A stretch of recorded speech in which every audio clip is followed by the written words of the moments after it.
Hi, this is Rick Gualtieri, and this is another Tales of a Midlist Author.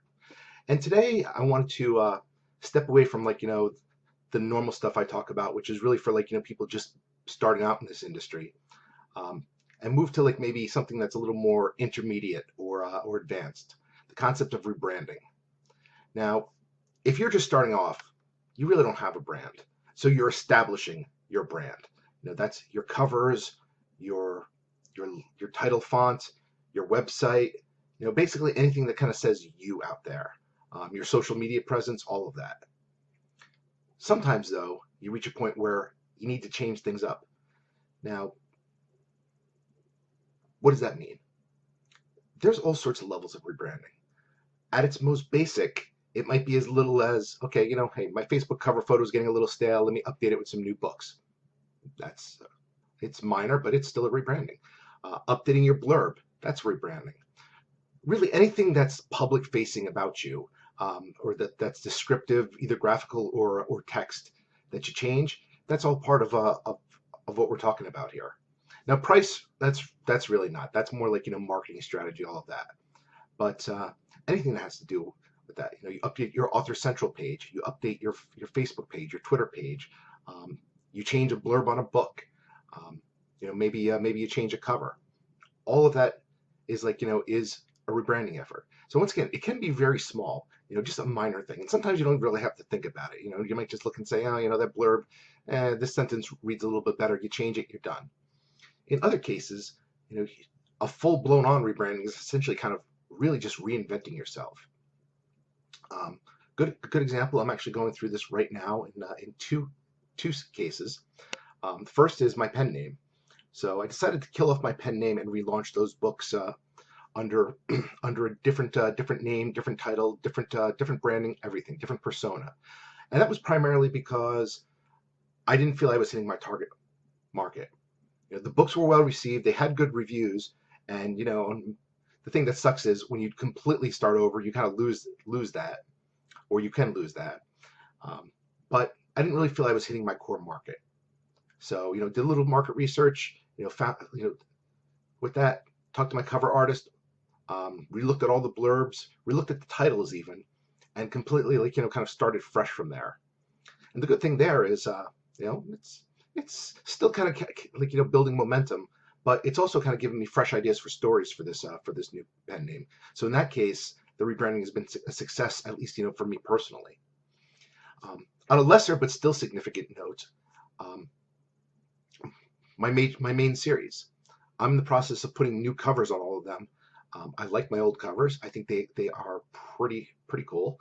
I've sold a lot of them, but the one thing they're lacking for me is series coherency. They're good standalone covers, but they really don't look like a series. So in that case, I was doing a little market research. Okay, hey, looking at authors who are doing as well, or more importantly, better than me, and that's kind of the coherency that I was missing. So I was like, all right, let's fix that, and at the same time, kind of refresh the brand, refresh the line, give the series a new lease on life, which is leading to more things like updating my website, all of that stuff. So those are kind of more on the more major side. So what are some legitimate reasons you might want to do a rebranding? Well, the first and foremost are things not working, and this could be for any one of a number of reasons. But when you're first starting off, especially, you're kind of taking a shot in the dark. You're putting together a blurb. You're getting your best shot at a cover. Maybe you hit your target audience, but maybe you don't. And maybe you realize down the road that, okay, you're going about it wrong. Your monster book that has the screaming werewolf on the cover, but hey, maybe it has a nice romance in it, and maybe you should be emphasizing that romance instead of the blood curdling monster or so. These are all things you might think about, things to try, because maybe you're not hitting your core audience. Sometimes it's a change of pace. Sometimes you just want to mix things up. This is especially if a book is maybe kind of in the doldrums. It's moving a bit here and there. Let's switch it up. That helped for me once, really great. When I started off, I had my book Bill the Vampire in I believe it was horror and humor, and it was pretty much doing okay, but it wasn't really moving a lot. Then one day on a whim, I was just like, oh, let's take it out of this and let's put it into contemporary fantasy, and wow, out of nowhere, just it kind of took off. So there was a rebranding that it was really just looking for a bit of a change of pace there, and it turned out to be really awesome.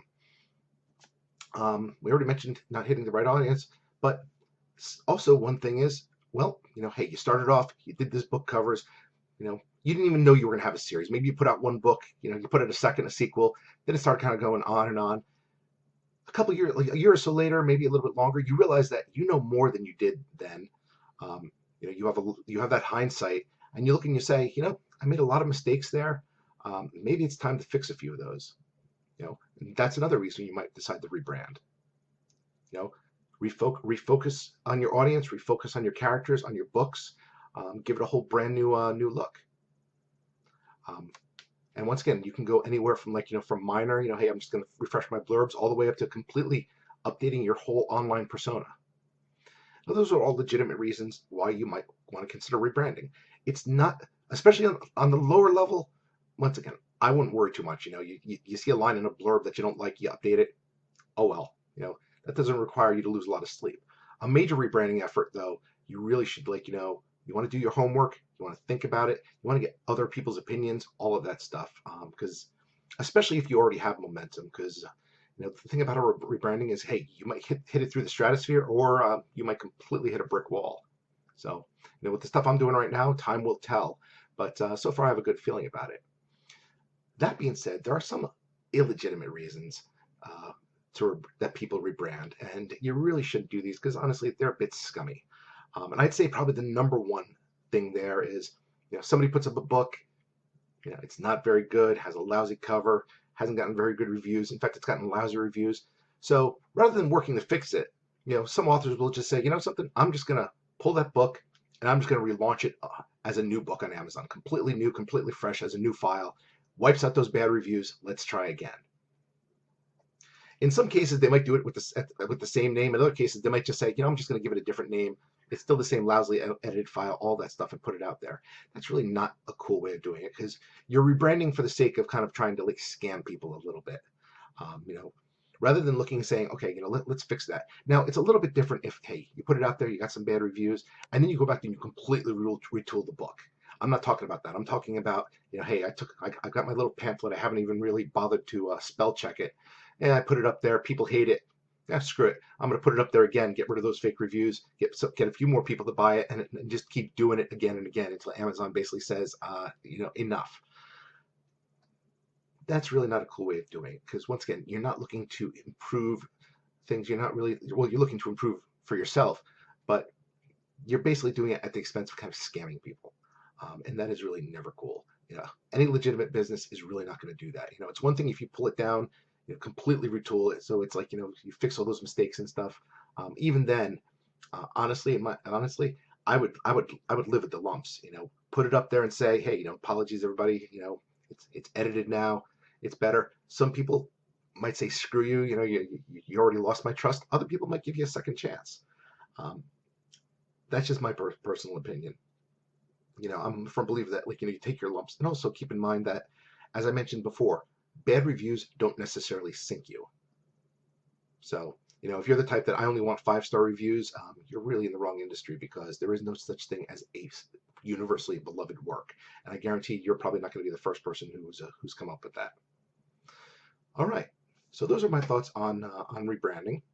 Once again, it can be anywhere in scope, from a minor 2-minute thing to something that's planned out months in advance. The whole idea though is, you want to try to fix something that isn't working, or make something better that is working. And that's about all I have to say on that subject. So once again, I am Rick Gualtieri. This is Tales of a Midlist Author, and I can't wait to talk to you again. Thanks.